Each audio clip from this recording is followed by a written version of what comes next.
You know what the worst thing about this is? Is that this isn't the same video. Hello, Council. Remember me from last week? Oh, you don't remember me? She was the one that was wearing the glitter on her face that was orange. And that she had like the same beard pattern that I did, kind of. I do remember you. How could I possibly forget?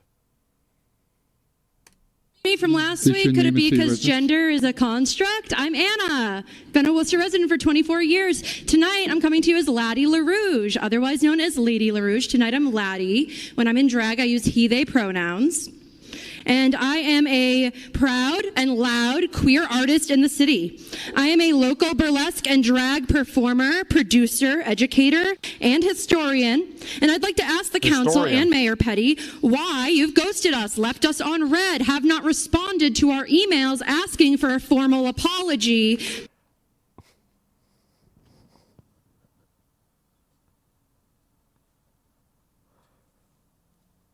Oh, God. Oh, jeez. Why could that possibly have happened? Who could have guessed?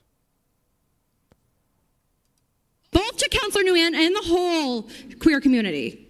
Because by not doing so, you're sending a message not only to your constituents, but to the queer community as a whole and every visitor that comes to the city that I used to be proud to call home. Not so. Can somebody tell me, like, I don't know, maybe I'm starting drama. What's the difference between gay and queer?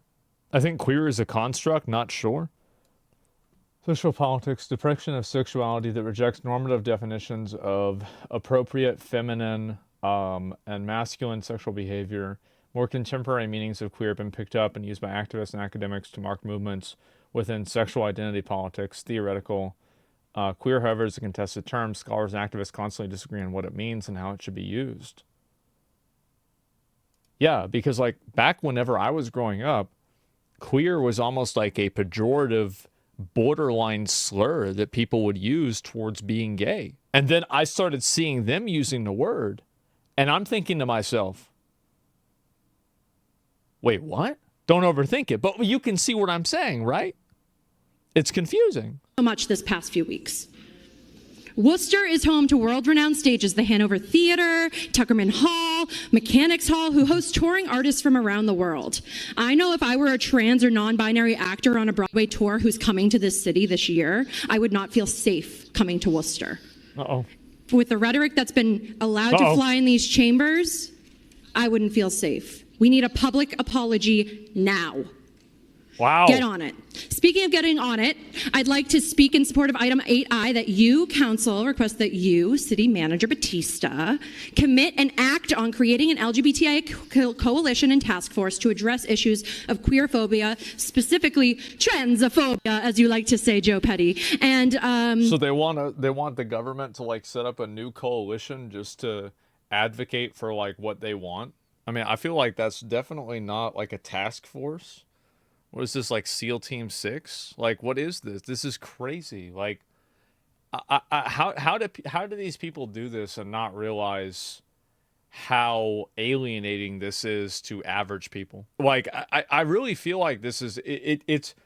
I think the biggest shock to me with looking at something like this is the fact that people that do it seem to have no self-awareness of how alienating it is. Any other biphobias, xenophobias, and other bigotry that have been displayed by members of this cabinet. My ask is that this task force addresses the discrimination and issues in this council first and then expands to the greater Worcester community.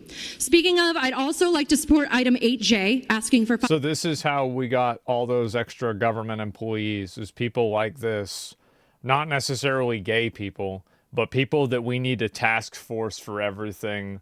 You need to have more people and expand the space. You know what? I bet if you do this for 40 years, you have the situation that we have. Yep. It's a Karen government. $500,000 in funding to go to the queer community via a Queer and Trans Alliance Fund dedicated to addressing the needs of the LGBTQIA community. Here's a tip. Open your ear. Here's a tip. Open.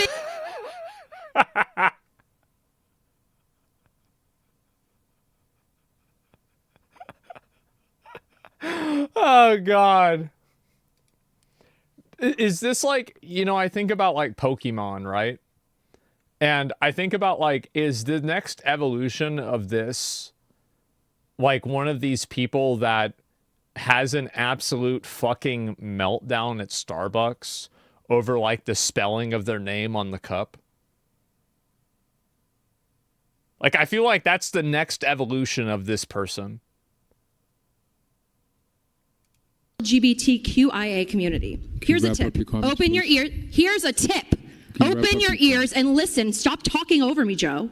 And apply the notes that we're giving you. Once again, I'll thank you when you make a formal apology. It is really, this has to be satire, right? Oh my God, bro.